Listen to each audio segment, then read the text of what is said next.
Tá atrasado. Não.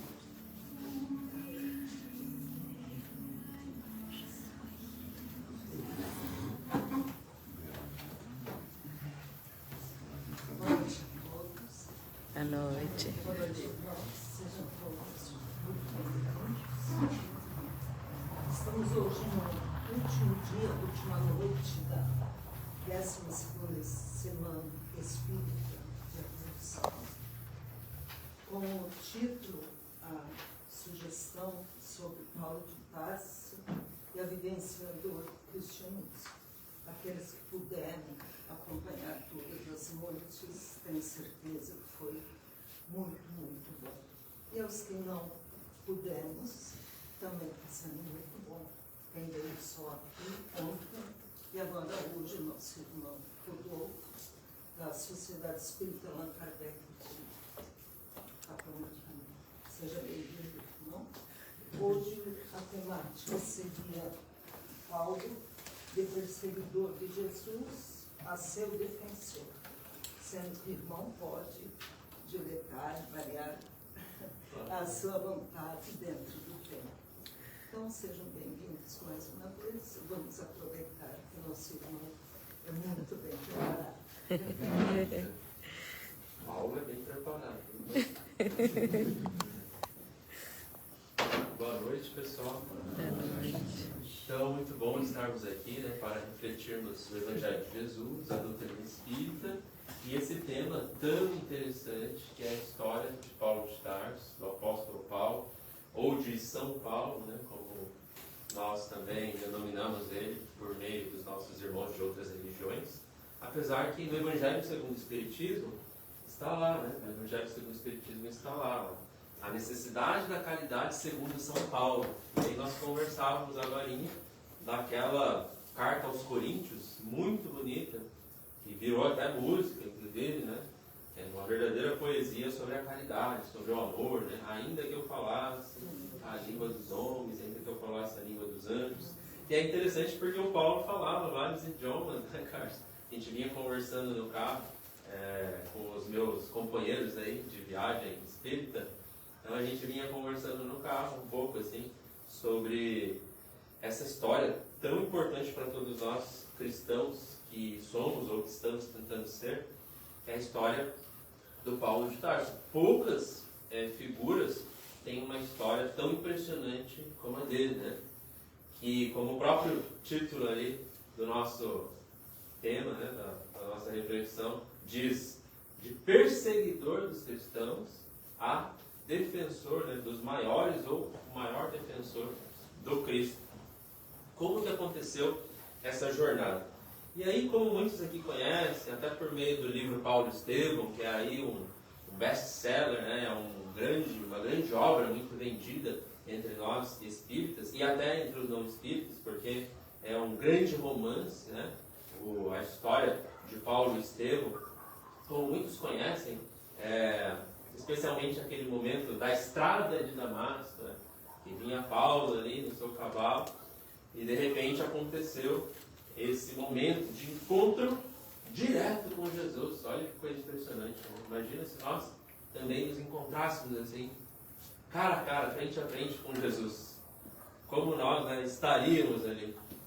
Mestre, Senhor, o que queres que eu faça? Nós já devíamos estar fazendo. Porque a todo momento Jesus está nos dizendo o que devemos fazer por meio da doutrina espírita, por meio das obras básicas, né, por meio de tudo que nós aprendemos aqui neste portal de luz. Né? Então, como nós estamos nesse sentido? Para ficar um pouco diferente, né, eu me lembrei, a minha mãe, um tempo atrás, me deu um livrinho do José Soares Cardoso, que é bem pouco conhecido no meio espírita, mas ele é um poeta espírita, com poesias assim, ó, que são verdadeiras aulas de espiritismo. Uma das poesias mais interessantes dele é Onde está Deus? Não sei se alguém já ouviu falar desses versos. Onde está Deus? Eu acho que virou música também. Depois digitarem no Google Onde está Deus, José Soares Cardoso. É muito interessante, é o título do livro aqui. Mas ele tem versos, e aí são várias páginas, né, de várias poesias, poemas, e ele tem versos aqui que ele deu o nome de A Encruzilhada de Damasco. Então eu vou ler rapidamente para a gente se situar aqui de uma forma diferente na história de Paulo. Olha só. A Encruzilhada de Damasco. Ia para Damasco o altivo Saulo, com cartas do Sinédrio e autoridade para prender os homens do caminho, perseguidor de cristãos, discípulos amados de Jesus, esses homens do caminho, o Nazareno que morreu na cruz, em pleno testemunho da verdade. Saulo, doutor da hebraica sinagoga, em cujo nobre cargo de rabino, mercê do seu valor e inteligência, era o orgulho da própria raça hebreia. Buscava com denodo honrar a toga que recebera após longos estudos das mãos dos sacerdotes da Judéia. Vendo no cristianismo então nascente o maior inimigo de Moisés, procura persegui-lo rudemente, calcando-se em piedade aos próprios pés, apedrejando Estevão e ameaçando seus companheiros que andavam pregando uma doutrina nova e extravagante, que falava de amor e perdão, tratava um criminoso como irmão e tinha um carpinteiro por seu mestre. E ainda mais chamavam-no Messias? Não, isso era demais. Era uma afronta aos nomes de Moisés, Abraão e Elias. E ele vai a Damasco decidido a defender a grei do judaísmo. Teria de abafar aquelas vozes que erguiam-se a pregar o cristianismo. Aqueles pescadores pagariam sua ousadia de, na Palestina, pregar ao povo eleito uma doutrina contrária ao milenário mosaísmo. Mas no caminho, perto de Damasco, sob a bênção da própria luz do dia, prostra-se ao chão extasiado Saulo, o carpinteiro que morreu na cruz, irradiando resplandente luz. Naquele instante ali lhe aparecia, dizendo sereno: Saulo, Saulo, por que tu me persegues, meu amigo? Quem és, Senhor? Que tens a ver comigo? Eu sou Jesus, respondeu-lhe a visão, a quem tanto persegues sem pensar. Escuta-me, eu te falo ao coração. É duro para ti recalcitrar, irreverente assim contra o guilhão. Que queres tu, Senhor, então que eu faça? Pergunta Saulo, tendo opresso o peito. Segue a Damasco, respondeu-lhe o Cristo. Lá saberás o que deverá ser feito.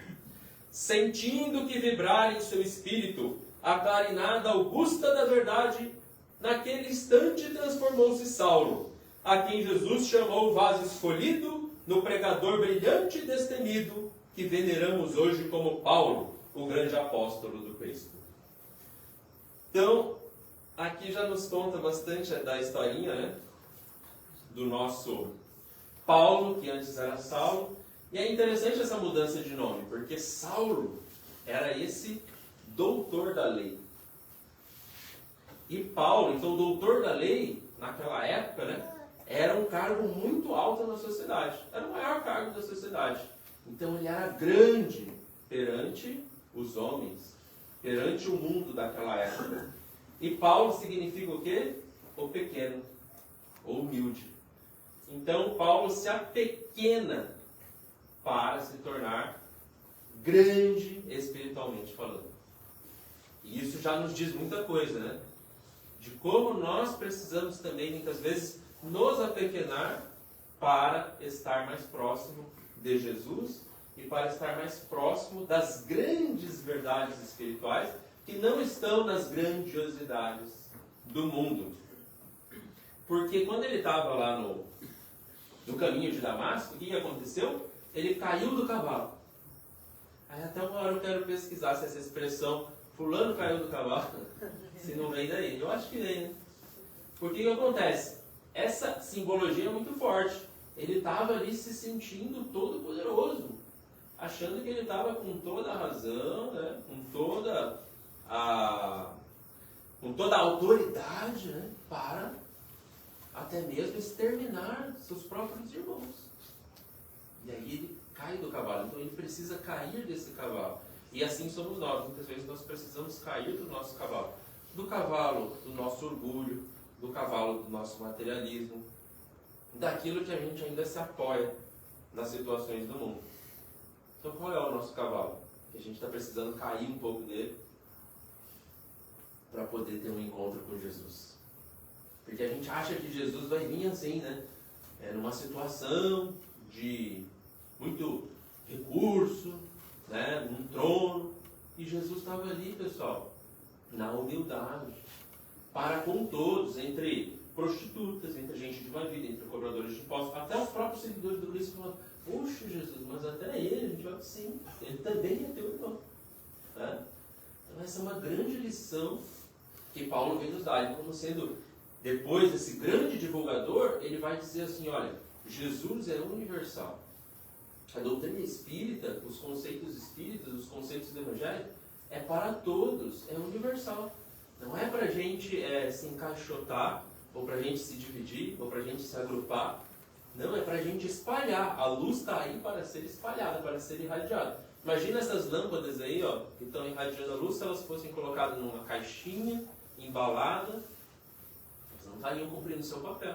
E a gente ficaria no escuro. Então Paulo foi esse refletor, essa lâmpada do Cristo, para irradiar para todas as nações, né, aquele conhecimento do Evangelho. Que é o que a gente está fazendo hoje também, por meio das casas espíritas, dos núcleos espíritas, dos livros espíritas, dos vídeos espíritas. Então nós temos que estar com esse compromisso de sair com o que a gente recebe aqui do Espiritismo para espalhar. Espalhar onde? Espalhar no nosso lar. Aí a gente tem o Evangelho no lar. Mas não é só o dia do Evangelho no lar, uma vez por semana. É todo dia. Né? É fazendo oração, né, entre a gente ali, com os filhos, com a esposa. É falando de Jesus no almoço, por que não? Né? Conversando, espalhando esse Cristo aí que está por toda parte. Só depende de nós estarmos junto com Ele em toda parte também. Porque Jesus está sempre conosco em toda parte, mas nós nem sempre estamos com Ele. Às vezes a gente fala: hoje eu vou estar com Ele, amanhã não, amanhã eu vou por outro caminho. E aí a gente está sempre nessa confusão, né? Tentando servir a dois senhores. E aí é interessante, né? Quando a gente vê no Evangelho lá a história: nossa, você não pode servir os dois senhores, não vai dar certo isso aí. Né? E aí, naquela situação, né, que ele encontra Jesus, ele já diz Senhor. Então ele já reconhece ali uma figura de uma verdadeira autoridade, que não era uma autoridade do cargo, mas daquela presença amorosa. Então como nós estamos? Nós estamos seguindo ainda somente as questões sociais, as questões do dia a dia, colocando como prioridade, porque muitas vezes a gente está assim, né? Não, eu ainda não tenho tempo para essa coisa de caridade, eu ainda não tenho muito tempo para essa coisa de espiritismo, porque eu tenho conta para pagar, eu tenho coisa para resolver. Então a gente está colocando as coisas materiais na frente. Ah, mas a gente tem as coisas materiais? Tem. Só que nós precisamos também encaixar nessa nossa rotina das coisas materiais esse alimento espiritual. Ninguém vai dizer assim: ah, eu não estou com tempo de almoçar, de me alimentar, né? Que é uma coisa que a gente precisa. Só que o nosso espírito também precisa desse alimento da alma. A gente está deixando o nosso espírito muitas vezes passar fome, pessoal. Fome de amor, fome de amar, fome de boas leituras, de bons pensamentos, de boas reflexões. Então a gente precisa. Então é muito importante que a gente esteja aqui no dia de hoje, que a gente dê um tempo lá. Eu tenho certeza que muita gente ia ter todas as justificativas para não estar aqui agora. Porque eu tenho que atender uma coisa ali, eu tenho coisa para fazer em casa, eu tenho que estar estudando porque amanhã eu tenho uma situação na faculdade, amanhã eu preciso acordar cedo, mas a gente enfrentou essa justificativa, colocou isso de lado e resolveu estar aqui nesse momento, né, junto do Senhor, junto de Jesus, nesse alimento espiritual que a gente está propondo aqui, né? E aí vem a pergunta: Senhor, o que queres que eu faça? Nós fazemos essa pergunta, ou muitas vezes nós dizemos assim, ó: Senhor, em vez de falar Senhor, o que queres que eu faça? Senhor, será que o Senhor não pode fazer tal coisa por mim? Muitas vezes é assim que a gente trabalha, né? E o que acontece? Ó, uma das grandes lições, né, que a gente está colocando aqui do Paulo. Nós vamos nos apegando nessas coisas, nessas circunstâncias, e às vezes a gente traz isso até para o nosso meio espírita aqui. Às vezes as pessoas entram assim na dinâmica assim, de uma casa espírita, né, e aí tem as organizações, né, os cargos e tudo mais, mas todo mundo precisa entender que estamos no mesmo grau de importância e que não existe um trabalho melhor que o outro. Então as pessoas também julgam equivocadamente. Tá lá o palestrante, como se o palestrante fosse grande coisa. Como se fosse a última bolachinha lá do pacote. E ele é tão trabalhador, com tanta importância, e às vezes até com menos evolução, com aquela pessoa que está ali varrendo a casa, né? Recolhendo as coisas. Porque para Jesus, e isso vai ser colocado aqui, para Deus, para Jesus, pouco importa, pessoal, esses rótulos, esses cargos, essas coisas que a gente coloca aqui na Terra. O que importa, aliás, toda tarefa é importante, e o que vai definir é o amor do tarefeiro, a dedicação do tarefeiro, e não a tarefa em si, entende? Então o Paulo, a gente conversava ali, ele sai de doutor da lei e ele vai para tecelão. Olha só, alguém que tinha ali, né, todas as facilidades, todas as situações do mundo. Então, para eles até se preparar para ser esse vaso escolhido do Evangelho, ele vai para uma situação socialmente, né, socialmente mais mal vista. Inferior. Por que acontece? É que a gente tem dificuldade de colocar, porque na verdade, quem colocou isso superior e inferior foram as convenções, né, da sociedade, foram as convenções dos homens. Porque na verdade, para Deus, para Cristo, ele estava melhor agora como tecelão do que como um doutor da lei, com seus orgulhos, com suas vaidades.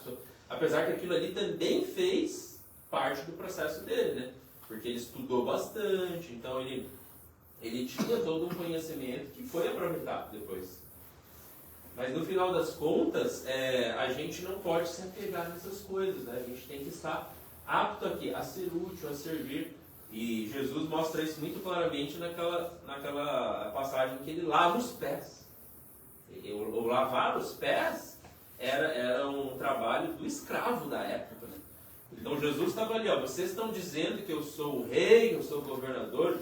Nós espíritas dizendo que Jesus é o governador do planeta Terra, e ele estava lavando os pés, pessoal. Então por que às vezes, por pouca coisa, às vezes a gente quer se perder, né? E se dá muita importância numa coisa que não é tão importante assim. E o que é importante no final das contas que o Paulo vai aprendendo com o tempo, né? O anti-Saulo, Saulo, o grande doutor da lei, e agora Paulo, o pequeno, o humilde. Ele vai percebendo que o importante é esses afetos e conhecimentos que a gente adquire em conjunto, independentemente de qualquer condição social que a gente coloque. E aí a gente vai dizer raça, cor, religião. Então, o grande ensinamento de Paulo para todos nós é a gente se colocar nessa grande família, que mesmo tendo aí diferenças, né, estamos unidos por laços muito maiores. A semelhança, o que nos une é muito maior do que nos separa, é isso que a gente precisa entender. O que nos une? Somos todos seres humanos, filhos de um mesmo pai. Então assim, eu como pai de um casal, por exemplo, se alguém falar assim, qual que você ama mais, né, Carlos? Também outras pessoas que têm filhos. Não tem isso. Mas esse aqui é muito mais comportado, esse aqui faz muito mais as coisas que você gosta, o outro é rebelde, mas eu amo os dois da mesma maneira. E às vezes a gente vai até jogar mais amor no outro, mais rebelde, né? Para ver se ele muda. E o outro que está mais no caminho, você sabe que não precisa de tanta dedicação. Então, assim, claro, estou dizendo no geral, né? A gente sabe que os pais e as mães da terra têm suas exceções, têm suas falhas. Mas até um pai e uma mãe da terra têm esse amor grandioso pelos seus filhos. E o que mais agrada um pai, pessoal? E que é provavelmente o que mais agrada a Deus. E o que mais entristece um pai é ver os filhos separados, é ver os filhos brigando, é ver os filhos desunidos. E o que mais alegra um pai é quando vê os filhos juntos, se ajudando, se abraçando, um estendendo a mão para o outro, não é? Então nós estamos alegrando ao nosso Pai Celestial, ao nosso Pai nosso, que está no céu. Ou muitas vezes ele se entristece com a gente porque a gente não está sabendo perdoar, porque a gente não está sabendo se apequenar ali para manter a união dessa grande família que somos todos nós. Então essa é uma grande lição de Paulo, porque ele fala assim, Jesus não pode ficar só aqui, né? A gente tem que espalhar. A fraternidade tem que ser sem fronteiras. Coincidentemente eu vi com a camiseta hoje do Sem Fronteiras, né? Fraternidade Sem Fronteiras.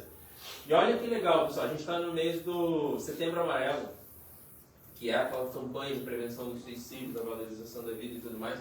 E aí se divulga muito nessa época o CVV, Centro de Valorização da Vida. Vocês conhecem a história do CVV? O CVV foi fundado, se eu não me engano, lá no Rio de Janeiro, por espíritas e virou um trabalho universal. Hoje ninguém se fala pelo CVV, não se divulga o CVV como espírita. Por quê? Porque o CVV é universal. Porque se pensou naquela época, o trabalho de atendimento fraterno que se faz no centro espírita, vamos espalhar isso. Vamos espalhar isso para todos, não vamos deixar restrito só ao centro espírita. E a Fraternidade Sem Fronteira começou com um colega lá do Mato Grosso do Sul, que é o Wagner Moura, mas não é um ator, né? Ele chama Wagner Moura também, que é o presidente hoje da Fundação Fraternidade Sem Fronteira, um espírita, que começou com trabalhos espíritas de caridade, de socorro fraterno, de evangelização, e foi transportando isso para onde? Para a África, para o norte, para o nordeste do Brasil, para onde tem pobreza, para onde tem dificuldade. E hoje isso se espalhou e você tem irmãos de todas as religiões, e até sem religião. Tem um DJ aí, que é um dos mais famosos do mundo, que é o DJ Alok, tem a irmã Aila, tem o pessoal lá da Índia, tem o pastor, tem todo mundo, porque Jesus não tem fronteiras de religião nenhuma, e de cidade nenhuma, de nada. E Paulo realmente encarnou isso na época, e nos convida também a espalhar esse Cristo, né? E hoje a gente tem várias formas de espalhar o Cristo, e o espírita tem que ser essa pessoa que vai estudar sim os conceitos espíritas, mas que não vai deixar, por exemplo, de somar para fazer um trabalho, como a gente viu acontecer. Olha que legal, né? Porque quando a gente fala de doutor da lei, vai conversando aqui e vai vindo os insights. Quando a gente fala de doutor da lei, pessoal, eu me lembro muito de uma passagem que Jesus... Como que Jesus conversava com os doutores da lei? Os doutores da lei da época eram ali os preferidos de Jesus, né? Que ele queria estar junto, que ele queria também entrar lá no meio dos cargos, do poder. Não, muito pelo contrário. Mas quem se afastava eram os próprios doutores, não era Jesus. Porque Jesus estava próximo de todos, né? No momento que ele chamou lá o coletor de impostos, diz, não, vem. Ah, mas ele é contra a gente. Não, ele não é contra. Ele quer vir, quer somar. Todo mundo que quer somar, a gente está junto. E aí o que a gente viu acontecer no Rio Grande do Sul? Porque quando estava o Jesus conversando, numa das passagens que ele conversa com o doutor da lei, de quem que Jesus falou? Do samaritano. Que era alguém desprezado pelos doutores da lei da época. Ele diz, tá vendo? O samaritano está seguindo a lei de Deus. E muitas vezes vocês estão se achando aí. Então o espírita tem que tomar cuidado para não ser doutor da lei moderna. Para não ser espírita de gabinete. Ficar achando que sabe muito, que tem muito conhecimento. Não adianta nada o conhecimento de mãos e de coração vazios. Né? E o samaritano ali era quem estava estendendo a mão. E o que aconteceu no Rio Grande do Sul, nessa época de enchentes? Uma invasão de samaritanos, né? De bons samaritanos, independentemente de religião. Você viu todas as religiões se dando as mãos e indo lá para o que realmente importa, para o amor. Se unir para o amor por aquela pessoa. E ninguém chegava ali, quem estava se afogando, quem que é você? Você é criminoso? Você é de uma vida? Você é de qual religião? Não, é ser humano, é pessoa. Como aconteceu com o samaritano. Era a pessoa que estava caída lá. É meu irmão. Eu vou ajudar. Né? Tanto o povo gaúcho quanto o povo do Brasil. Independente de religião, houve essa força da solidariedade. Então a gente tem muito mais a nos unir do que a nos separar. Só que a gente fica se apegando naquilo que nos separa muitas vezes, né?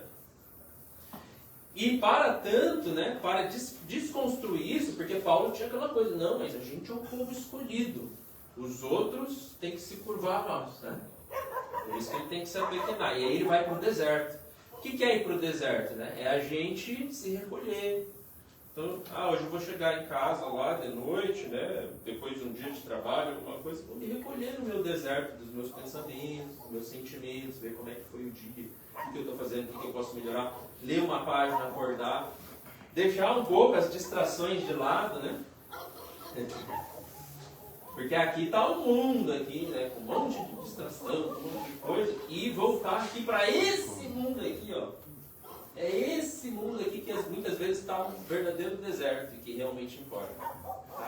Um deserto abandonado por ti mesmo, esse mundo aqui, ó. Esse. Porque a gente está querendo as coisas passageiras do mundo. Né? Então essa é uma grande lição do deserto de Paulo também. Eu queria chamar aqui um companheiro meu, que ele vai, né, também dar uma mensagenzinha sobre Paulo, o Carlos, né?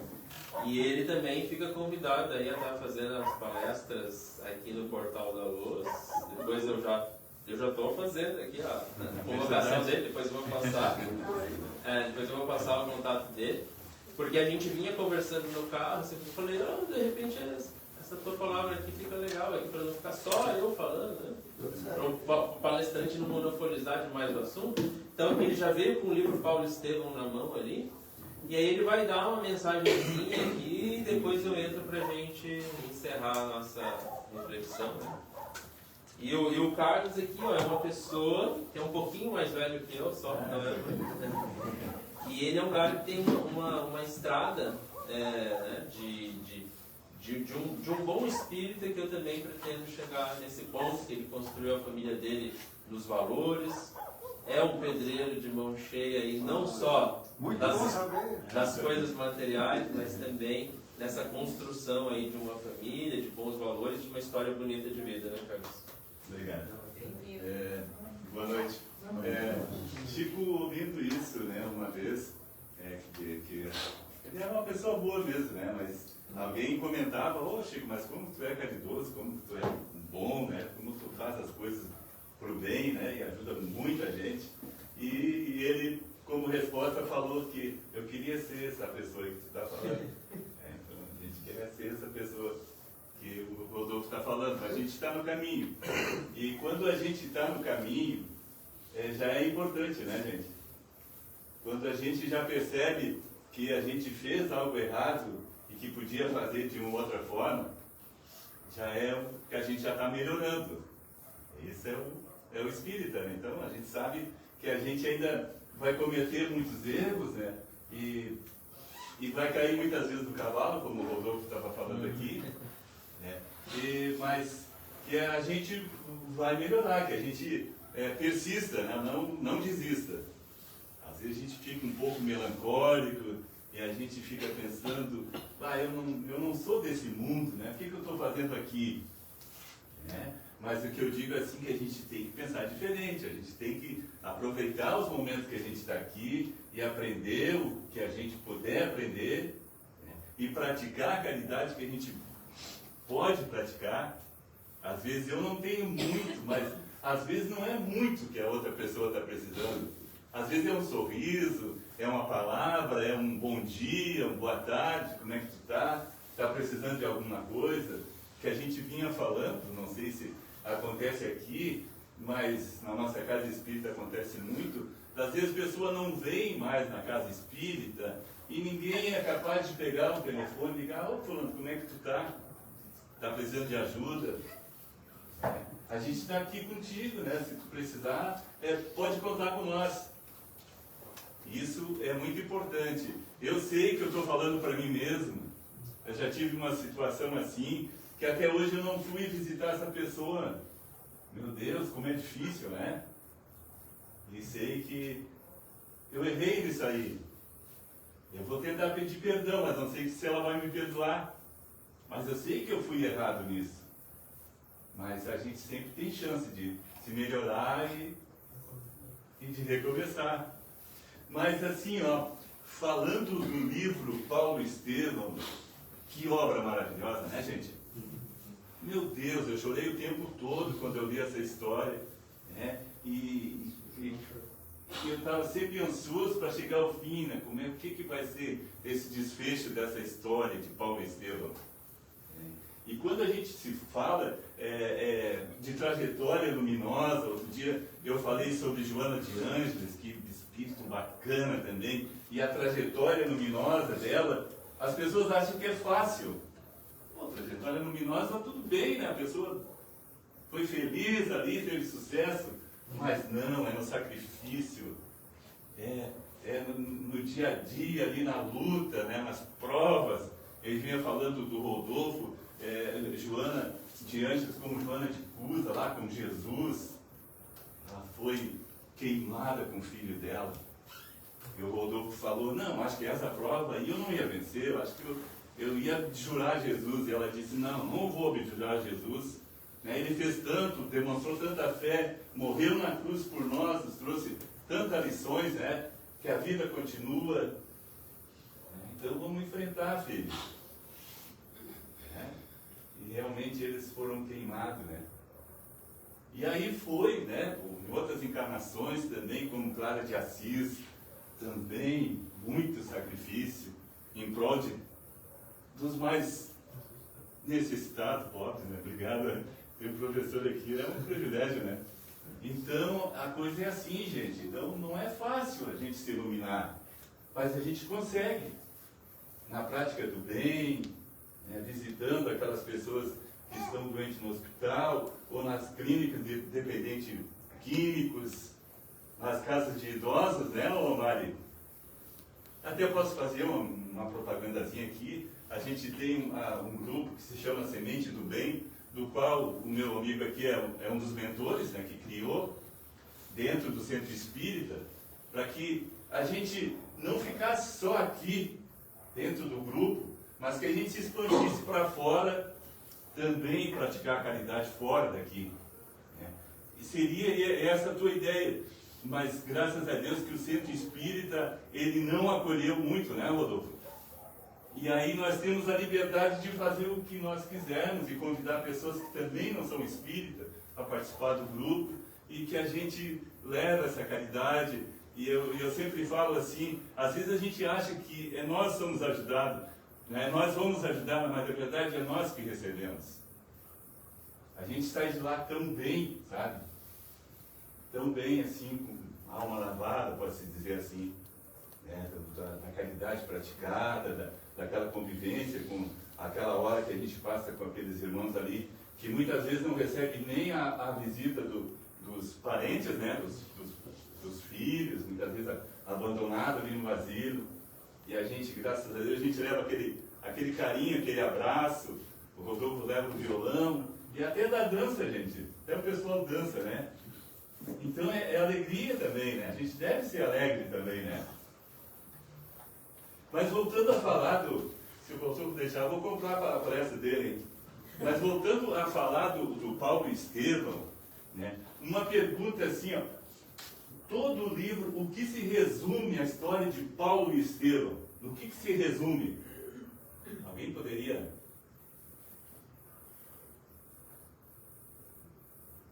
Amor, perdão aos inimigos. Foi isso que Estevão fez no último minuto da vida dele, dizendo, se Saulo, né, naquela época ainda Saulo, fez o que fez, né, defendendo as leis mosaicas de Moisés, o que ele ia fazer dali para frente quando ele conhecesse Jesus. E aí o livro conta tão bem essa história aí, né, Rodolfo? De como foi a vida de Paulo depois que ele caiu do cavalo, né? A trajetória dele, o que ele fez quando conheceu Jesus. Né? Como diz o tema aqui, de perseguido, de perseguidor a perseguido, né? Sofreu na carne tudo aquilo que ele fez quando perseguia os cristãos, e jamais negou Jesus também. Né? Sofreu, foi degolado, né? Inclusive diz que o soldado que foi que tinha a missão, né, de cortar a cabeça do carrasco, decapitado, diz que estava na época estava tremendo, né? E diz que Paulo, faça o teu serviço, faça o teu serviço. Sabe que ele tinha que cumprir o que ele era mandado, né? Mas ele estava com aquela ânsia assim, não, né? Pô, o que eu tenho que degolar? Mas eu gostaria de ler uma partezinha aqui bem legal, para a gente não se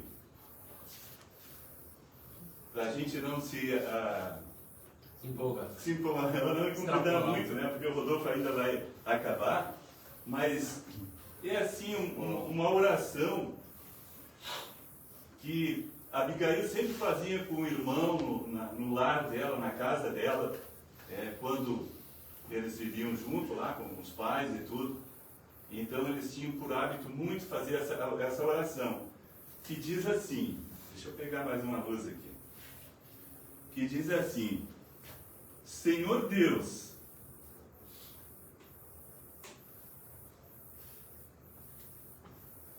tá difícil. Vamos lá. Senhor Deus, Pai dos que choram, Deus dos tristes, dos oprimidos, fortaleza dos vencidos, consolo de toda dor, embora a miséria amarga dos prantos de nosso erro. Deste mundo de desterro, clamamos por vosso amor. Nas aflições do caminho, na noite mais tormentosa, nossa fonte generosa e o bem que não secará. Sois em tudo a luz eterna da alegria e da bonança, nossa porta de esperança que nunca se fechará. Quando tudo nos despreza no mundo da iniquidade, quando vem a tempestade, salva sobre as flores da ilusão, ó Pai, sois a luz divina, o cântico da certeza, vencendo toda a aspereza, vencendo nós toda a aflição. No dia da nossa morte, no abandono no abandono ou no tormento, trazei-nos o esquecimento da sombra, da dor, do mal, que nos últimos instantes sintamos a luz da vida, renovada e redimida, na paz ditosa e imortal. Obrigado, gente. Muito obrigada. Essa parte é bem bonita mesmo. Eu lembro que quando estava lendo o livro, deparei com essa prece em versos. Nossa! E o Carlos lembrou uma coisa aqui, né? A gente vai lendo o livro assim, é difícil não se emocionar, porque realmente é aquela novela, no bom sentido, assim, que vai trazendo, né, muitas reflexões para a nossa vida. E aí a gente percebe o quanto que a gente pode ainda avançar e melhorar como cristãos que somos. Assim, gente, é uma pitadinha só desse livro, porque a história, quem já leu sabe, né? Eles fizeram, quando o livro fez, assim, um aniversário, não lembro de quantos anos, lá no Mato Grosso do Sul, eles fizeram um congresso só desse livro.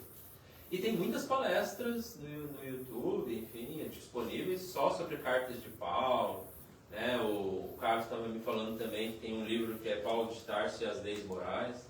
Então, na verdade, toda a nossa conversa aqui, né, Carlos, é uma pitadinha mesmo, né, para até quem não leu o livro, se interessar por ler o livro e por saber mais, né, sobre essa obra. Outra coisa que a gente fala muito, que o Paulo, nessa encarnação, já foi um completista, né? A gente fala muito em completista, quer dizer, ele não precisa mais reencarnar, ele fez muita coisa só nessa reencarnação. Quer dizer, não, com certeza ele cumpriu brilhantemente, né, com toda a missão e trajetória. Só que nós também temos, a gente às vezes fica falando do Paulo, do Chico Xavier e tantos outros, né? Mas nós temos a nossa pequena tarefa dentro do nosso lar, no nosso dia a dia, que é muito importante. Uma outra coisa interessante, nós só estamos falando aqui de Paulo e Estevão, porque Francisco Cândido Xavier, eu muitas vezes falo que é o nosso Jesus brasileiro, é o meu pelo menos, é o meu Jesus brasileiro, escreveu essas páginas tão luminosas, né, gente? Então, nossa gratidão ao nosso querido aqui, né? Meu Deus, muita... Foi o nosso representante de Paulo, de Cristo aqui, né? Na nossa, o Carlos fala que foi o Jesus brasileiro, né? E é verdade, assim, é o representante dentro do movimento espírita. Ele diria, se eu dissesse isso pra ele diria, eu queria ser esse cara aí. Ele já falou que é menos que uma família e tal, mas é a humildade. O Carlos não sabia, eu estava conversando com ele. Você sabe o que é? Para ficar fácil de salvar, e a gente já ia encerrando aqui, né, por conta do tempo. A TEP tem um conselho nesse livro aqui, de Abigail, para Paulo, que é um conselho que serve para todos nós. E a gente pode resumir numa sigla, ATEP. Sabe o que é o ATEP, pessoal? É ama, trabalha, espera. Então, e perdoa. Foi o que o Carlos estava dizendo, né? Se a gente fosse resumir, poderíamos resumir em amor e perdão. Agora, o que é, né, essa resposta? Quando o Saulo lá, o Paulo, né, recém-convertido, está na jornada e está vindo os obstáculos da jornada. Porque vão vir os obstáculos. Quando a gente quer mudar de vida, qualquer coisa que a gente quer fazer para melhorar a nossa vida, a gente vê isso numa melhora da alimentação, né? Quando a gente vai começar uma ginástica, quando vai estudar para um concurso, tudo que a gente vai fazer um esforço de mudança, vão vir os obstáculos. E o maior obstáculo, muitas vezes, é a gente mesmo, né? Aí, ele está nesse obstáculo dessa caminhada cristã. E a Abigail fala assim, ama. Mas aí ele diz assim, mas ama muito assim, como é que eu faço para esse amor realmente acontecer? Trabalho, né? Então, o trabalho, né, é a semeadura, é o plantio do fruto que é o amor. Só que aí, Paulo, não satisfeito, ele diz o seguinte, mas aí no meio desse trabalho, vai ter muita gente que não vai compreender, eu vou tomar muita pedrada, vai acontecer muita coisa, né? E vai demorar para vir isso, porque a gente quer trabalhar. Hoje já tirar férias amanhã, não é assim? A gente quer plantar a semente de laranja hoje e amanhã já está chupando as laranjas. Hoje para gravata. E não é assim, tem um tempo, né, para as coisas acontecerem, né, pessoal? Por isso, a Abigail responde, espera. E parece que ninguém quer mais esperar, né? A gente está numa impaciência, numa ansiedade e tal. Aí ele diz, né? Mas aí nessa espera que vão vir muitos, porque a gente está plantando o amor agora, mas a gente já semeou muito espinho lá atrás. E muitas vezes nessa espera a gente vai ter, quando a gente, por exemplo, está num casamento, no convívio com os filhos, né? Ou no convívio no grupo, na comunidade, a gente vai receber o quê? A gente vai ser muito magoado, a gente não tem como fugir disso. A gente vai pisar no calo de um, vamos receber as pisadas também, né? Tem uma fábula que fala que é os porcos espinhos, nós somos porco espinho, né? A gente se junta, dá espetada um no outro, aí a gente se afasta e morre sozinho. Então o que a gente tem que fazer? Não, se junta, se der umas espetadinhas, o que tem que fazer? Perdoa. Então, ama, trabalha, espera, perdoa. Na verdade, o amor é o grande objetivo. O trabalho, espera e perdoa é o que a gente tem que fazer para colher desse amor. Colher desse amor aonde? Em nós, entre nós, né? E aí tem uma frase do Paulo aqui, ó, que é bem interessante, que diz assim, ó, já não sou, mas isso quando ele já está no final da jornada dele. Já não sou mais eu quem vivo, é o Cristo que vive em mim. O que ele quer dizer com isso? Já não é mais eu, porque Cristo falava muito do eu, do ego, né, de negar a si mesmo, pegar a sua cruz e me seguir. Então já não é mais eu, o meu individualismo, o meu egoísmo, minhas vontades, meu capricho, meu vitimismo, meu comodismo. Já não é mais essas coisas que vivem em mim. É o Cristo que vive em mim. Ou seja, é o amor que vive em mim. É o perdão que vive em mim. É a caridade que vive em mim. Então ele já sentia isso, né? Que é a mensagem do Cristo, o caminho, a verdade e a vida que ele nos mostra. Mas antes disso, bem antes disso, mas no começo da jornada dele, ele dizia assim, como o Carlos estava comentando, que é onde todos nós estamos também. Por que não faço o bem que já quero? Mas o mal que não quero, esse eu ainda faço. Então essa é uma reflexão que mostra o quê? Autoconhecimento. Puxa vida, eu quero ir para o caminho do bem, eu quero ter mais saúde, eu quero ter mais disposição, eu quero trabalhar mais, eu quero fazer as coisas certas. Mas eu ainda estou preso no mal. E a gente vem, muitas vezes, há milênios cultivando esses maus hábitos, esses vícios. E agora a gente precisa se esforçar para fazer diferente, né? Então, perguntemos, por isso que a pergunta para deixar aqui para todos nós é muito importante. Senhor, o que queres que eu faça? Porque se a gente for perguntar só o que a gente quer, o que a gente quer às vezes ainda é esses vícios. É manter esses vícios, do orgulho, da vaidade, do comodismo, das coisas que nos fazem mal, que a gente já sabe que nos faz mal, mas é o nosso querer viciado ainda. Então, Senhor, o que queres que eu faça? Então, é negar a si mesmo e seguir o Cristo. Os nossos sentimentos ainda não são os melhores guias. A gente precisa trabalhar esse sentimento por meio do amor, da caridade, de estar aqui, né, do estudo, do amar os instruídos, do estudo do trabalho, do orar e vigiar, né, e por aí vai. Mesmo assim, a gente precisa conhecer e aceitar esses sentimentos, esses vícios, porque a gente só muda o que a gente conhece e aceita. Então, o que a gente fala, por exemplo, do alcoólatra, né? Enquanto ele está negando que ele é alcoólatra, ele nunca vai começar o tratamento dele para melhorar. Ele precisa primeiro aceitar, que é o que acontece quando a gente vai lá na comunidade de química. Eles deram o primeiro passo, eles já aceitaram e agora estão se tratando, né? Mas uma frase bem bacana do apóstolo Paulo também, é que ele dizia assim, tudo me é lícito. Isso. Mas nem tudo me convém. Quer dizer, nós temos o livre-arbítrio, a liberdade de fazer aquilo que a gente quiser, mas nem tudo nos convém.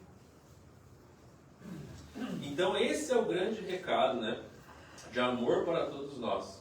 Precisamos marchar nessa trilha, porque só assim nós conquistaremos a nossa verdadeira felicidade. Só assim nós conquistaremos o que nos convém, que é o nosso espiritual, e não somente as coisas materiais. Será agora ou será mais tarde? Só depende de nós. E aí eu me lembrei agora, eu vou encerrar dessa maneira aqui, que eu estou com essa folha, né, que é um roteirinho aqui que eu trouxe. E tem uma historinha que é semelhante à historinha do Paulo, trazendo para a nossa realidade aqui. A gente pode dizer que era a história do Joãozinho. Tá? Tem alguém que chama João aí? A gente troca o nome. Mas olha só, acho que ele vai gostar ali da historinha. Ó. O Joãozinho era uma pessoa como todos nós, ele queria ser feliz. E falaram para ele assim, para você ser feliz, você tem que ser importante, você tem que ser um doutor. Igual o Paulo era doutor da lei, né? Então você tem que estudar, você tem que trabalhar. Legal isso aí, né? Porque a gente está na vida para estudar, para aprender. E ele foi estudando, e foi trabalhando, e estudava meio período, e trabalhava outro período, e aí ele conseguiu, ele veio de uma família pobre, mas ele conseguiu comprar a primeira casinha dele. Isso é legal. Eu acho que eu já fiz essa historinha aqui, mas faz tempo que eu não faço, então vou fazer de novo. Então, aí ele comprou, uma meia água. Uma meia água só não dá para ser feliz. Estudou, trabalhou, fez faculdade, né? Virou um doutor. Lá na faculdade ele conheceu a Mariazinha. O Carlos é casado com a Maria. Lá na faculdade ele conheceu a Mariazinha, que é o nome da minha mãe também. E aí, até ele pensou assim, a felicidade está no casamento. Depois que ele foi ver, não é tão fácil assim. Aí compraram uma casinha melhor, ele e a Mariazinha, vamos ter filho, né? E ele foi seguindo esse caminho padrão assim da felicidade, né? Só que aí depois que ele conquistou uma casinha, tinha os filhos, tudo bem, mas ele ainda estava sentindo um vazio. Um vazio, pessoal. Mas isso aqui está muito...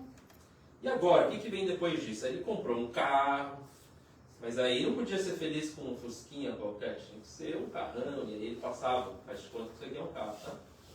Ele passava de carro, passeando, tirava foto. Aí ele falou assim, mas é só o carro não basta, eu tenho que viajar pelo mundo. Aí foi para Disney, foi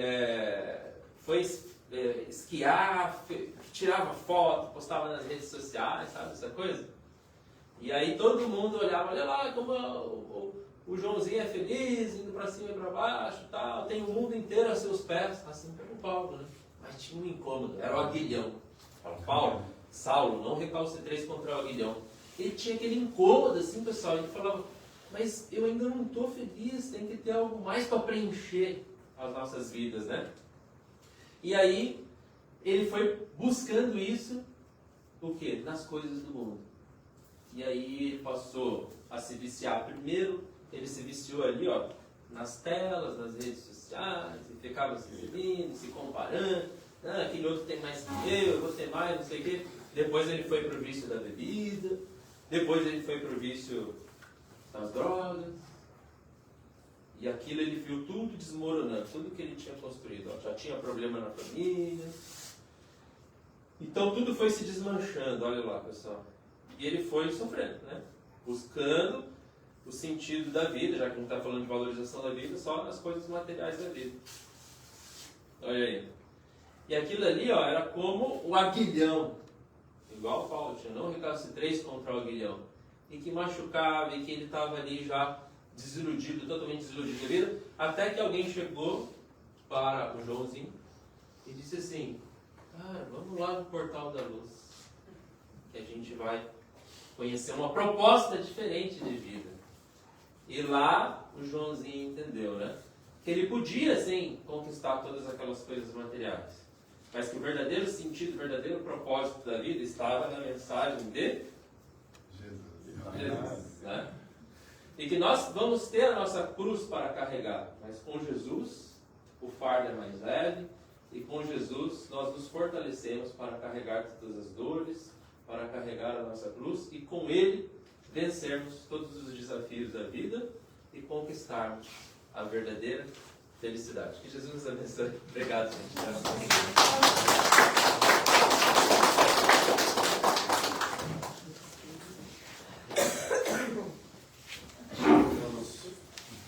Agradecemos primeiramente ao amparo de nosso mentor da casa, Henrique Policial Saúde, sua equipe, que estão presentes nessa noite. Agradecemos ao irmão Rodolfo, ao irmão Carlos. Agradecemos a presença de todos. E assim estamos encerrando a nossa segunda Semana Espírita de Produção. E para nos culminar, você que passamos os que podem acompanhar pelo cartão. Antes do Pai Nosso, vou entregar uma lembrança, assim, né, para o nosso país. Em nome do Portal da Luz, agradecemos. E da equipe, né, da Semana Espírita.